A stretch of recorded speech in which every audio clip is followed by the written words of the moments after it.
There is something subtle but deeply dangerous unfolding on the road to Emmaus. The disciples are walking away from Jerusalem, away from the place where everything happened, away from the community that once held their hope together.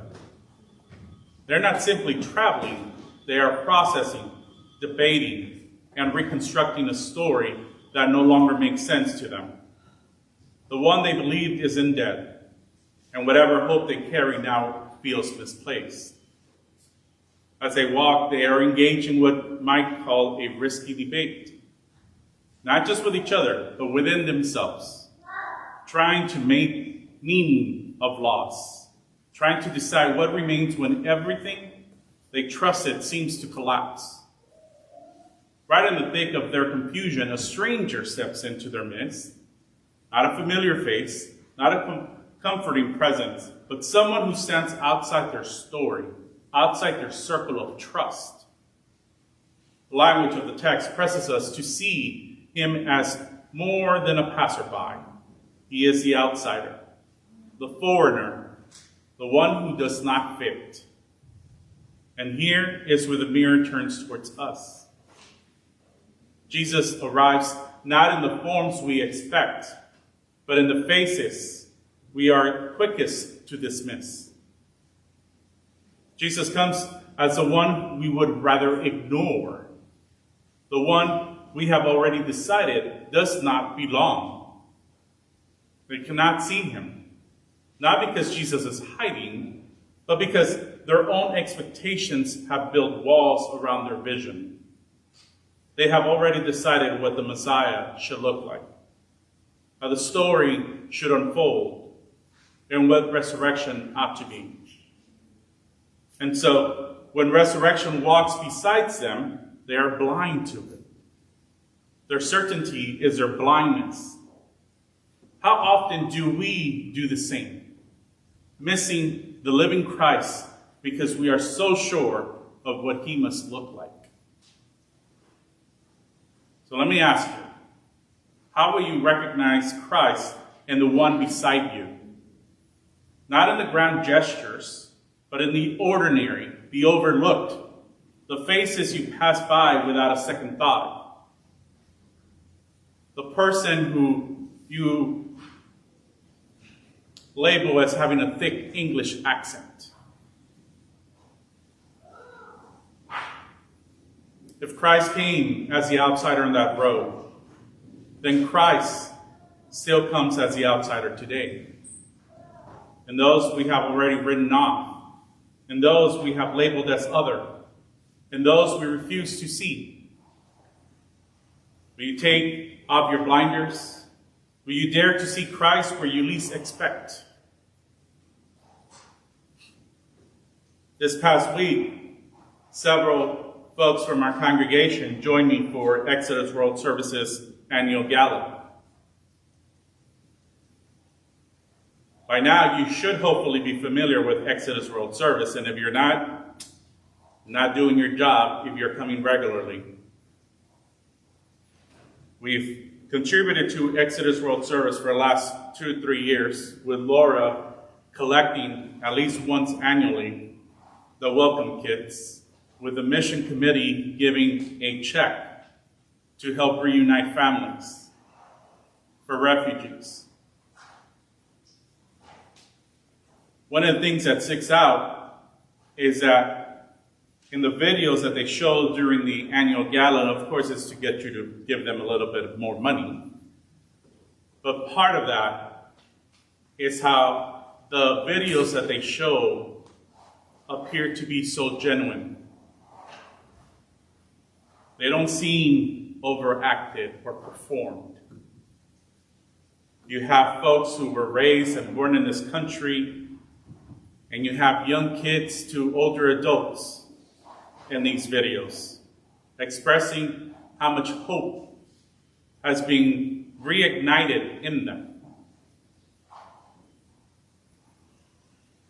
But as I sat there and I saw this, and I heard some folks reading statistics on the video screens, and some seemed shocked, is that we still have so many in this country, even in this community, who would rather not help the stranger, the foreigner,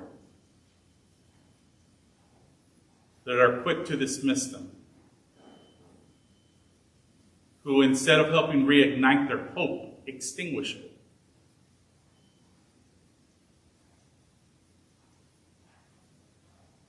And if that's the case, then how do we call ourselves Christians? You would think after generation and generation and generation, we would get it right by now. And we still don't. Yet last week there was at least 1,000 people in that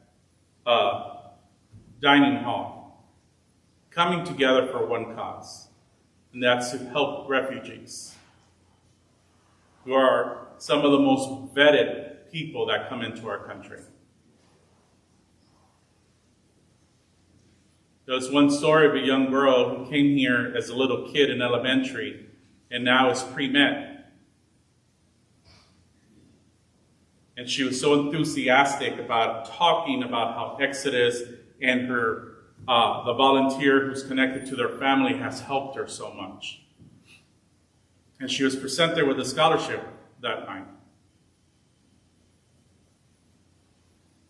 See, are you one of the people who stands on the sidelines and allows the hate to be vocalized? Are you one of those volunteers who's in the middle of it, pushing back on that? Or are you one of the ones criticizing them? Because while there's some issues that we could take a sideline to, there are many issues like this one that you should not take a sideline to. You should be vocal in affirming that they are a child of God just as well. You should be vocal that just like you, they deserve hope. Cleopas gives voice to their disappointment with a phrase that lingers: we had hope. How many of you have experienced something where you had hope and someone came and burst that bubble and you lost hope? I have. Now imagine some of these refugees lived in these encampments for years, for over a decade, with not much to have to do. Hope for them has shifted into the past tense. It is something they once carried but no longer trust. How many of you became untrusting after that hope was extinguished? Then they recount what they had heard, that others said Jesus was alive, but even that testimony does not translate into recognition. They have the information, but not the perception. They have heard the claim, but they cannot see its reality. That is what happens with so many people in this world, in this country, in this community. People tell them, have faith, it'll be okay. Yet, that is not what they are experiencing.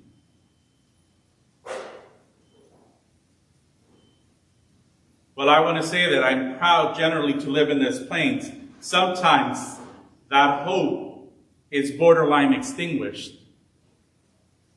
Because if you go onto those social media groups, which I avoid but pop out of my timeline, you will see the negativity of so many folks here in this place. The complaints. And while I know there's so many more who are not on there sharing the good they're doing, for someone who didn't grow up in this community, who doesn't know the community as well as others, it's hard to comprehend how one would feel invited or at home if they were looking at this place as a new home for them. Then you have people complain that our economy is not growing, that it's slow, that it's stagnant. But gee, I wonder why.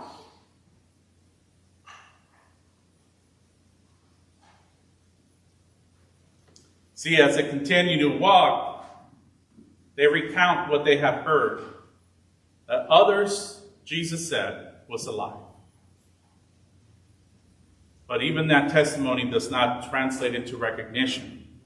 They have the information, but not the perception. They have heard the claim, but they cannot see its reality. See, that is also what some folks experience coming into our communities. It's so welcoming, it's so inviting. That tension is not ancient history. It is our story too. We can talk about resurrection, sing about it, recite all the right words, and yet live as if Christ is nowhere to be found. How many times do we not see, quote unquote, a Christian on our news channels, in our publications, in person, belittle an immigrant, belittle someone who's not heterosexual, belittle a mother who does not have a spouse in the household.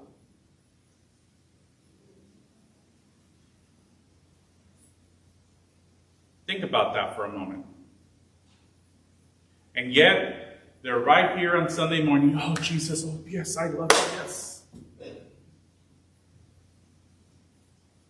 And Jesus speaks to that. Stop being a hypocrite.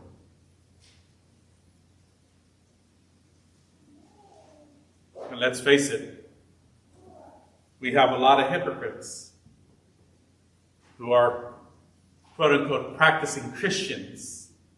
We have a lot of politicians who are hypocrites. I am the biggest believer in Jesus Christ and in God. I'm a God-fearing Christian. Are you? Because you seem to be doing everything completely opposite of what Jesus calls you to do. And if you were that God-fearing, you would be doing as you were told, as it was modeled to you.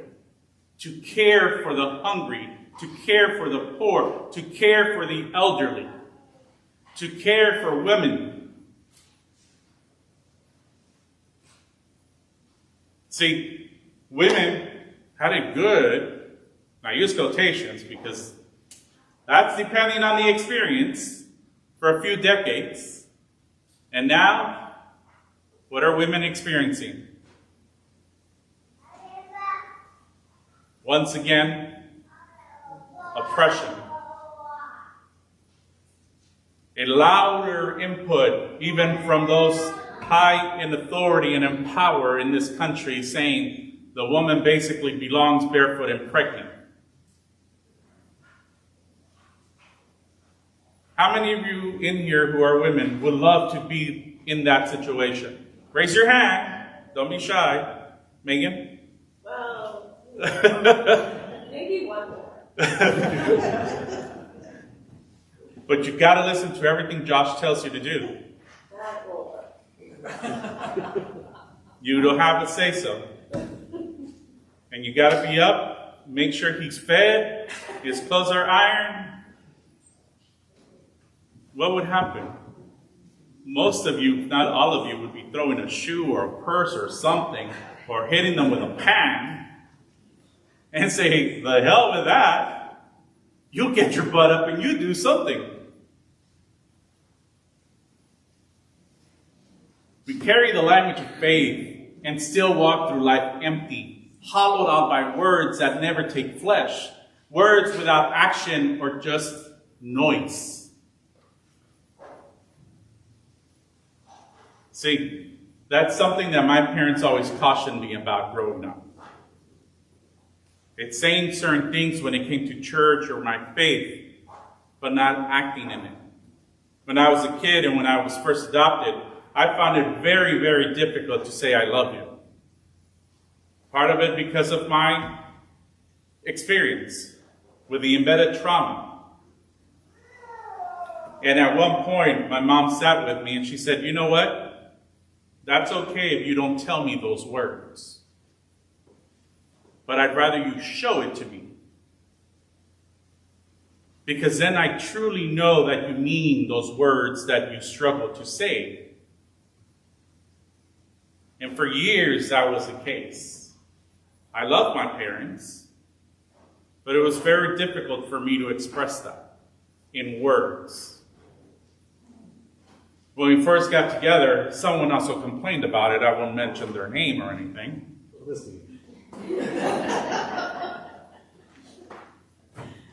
And I was already an adult, obviously. And my mom told him, don't worry about it. My son struggles with that, but he'll show it to you. And 20 plus years, unfortunately, we're still together. I had said that after 5 years, I was going to trade him in for a younger version. And now he tells me good luck with that.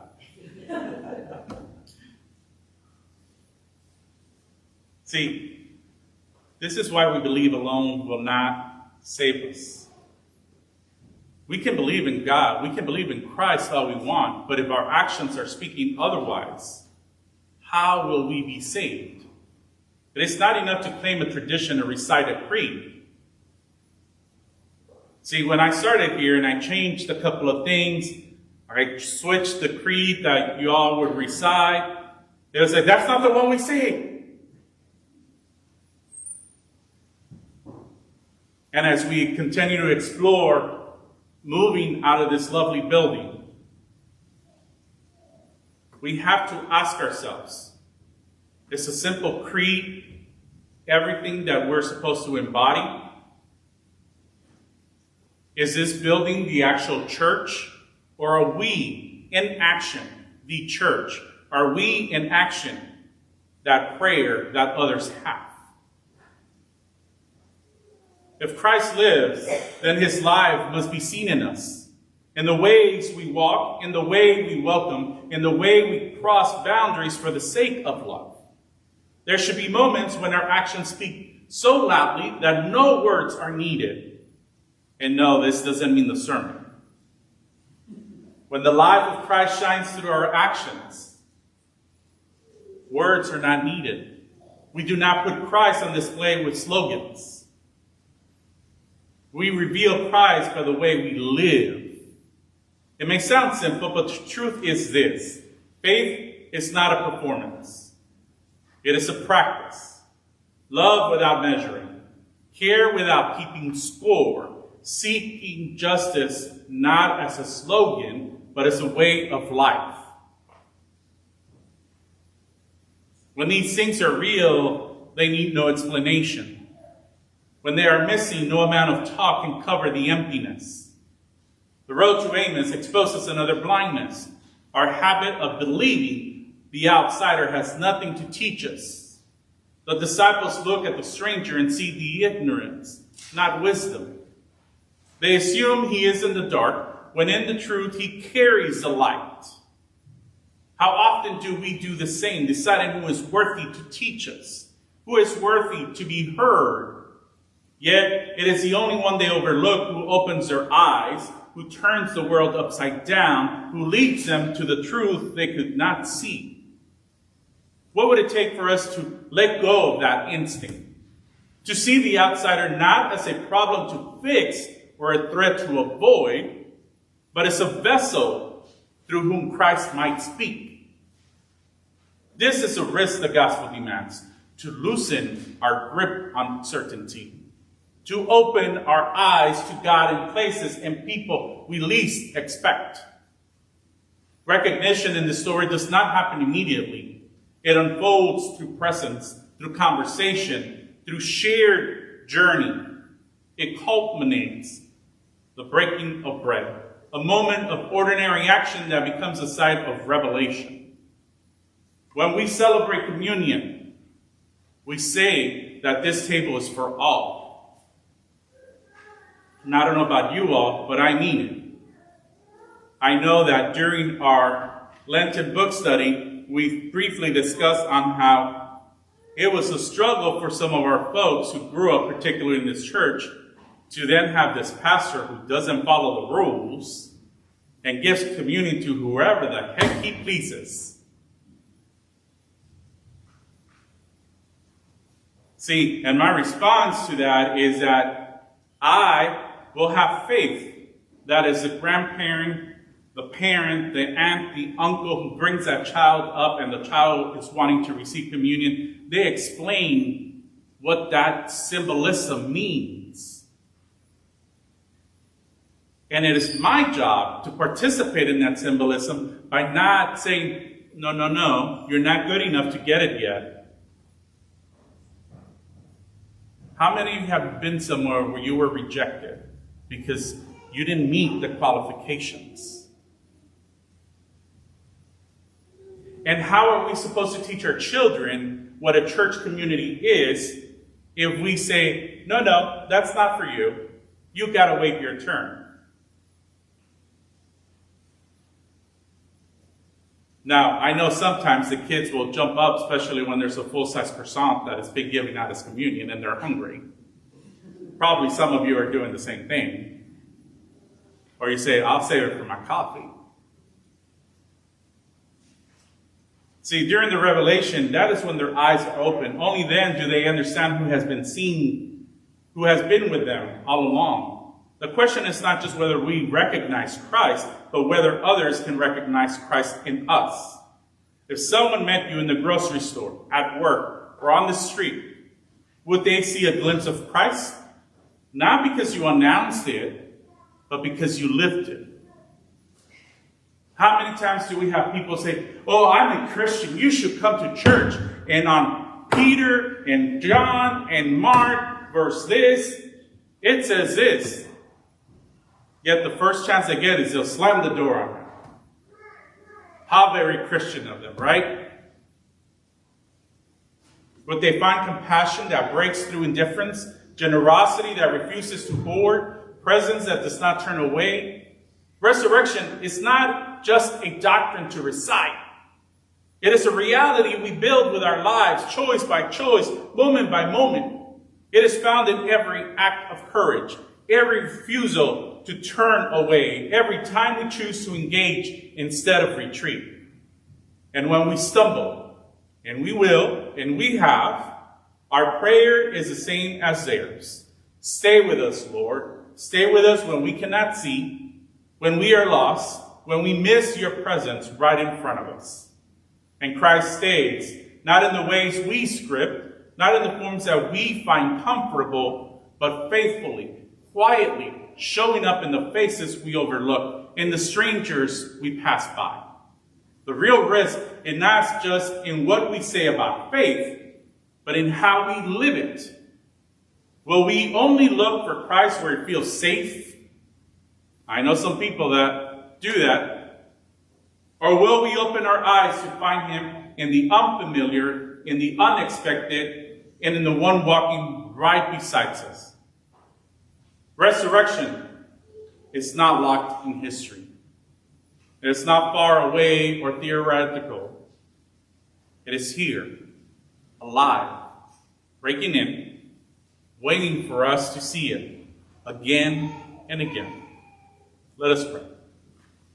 Gracious and ever-present Christ, you walk beside us more often than we recognize. In the faces we overlook, in the voices we dismiss, in the strangers we hesitate to welcome. You are there. Open our eyes, not just to see you, but to see you as you see. Disrupt our assumptions, soften our certainties, and unsettle whatever keeps us from loving you as love. Form in us a faith that is lived, not merely spoken. A faith that feeds, welcomes, listens, and restores. Make our lives a witness to your resurrection so that others may encounter you, not only in what we see, but in what we do. Stay with us, O Christ, in our questioning, in our wondering, and in our becoming. And as you are revealed in the breaking of bread, be revealed in us for the life of the world. Amen.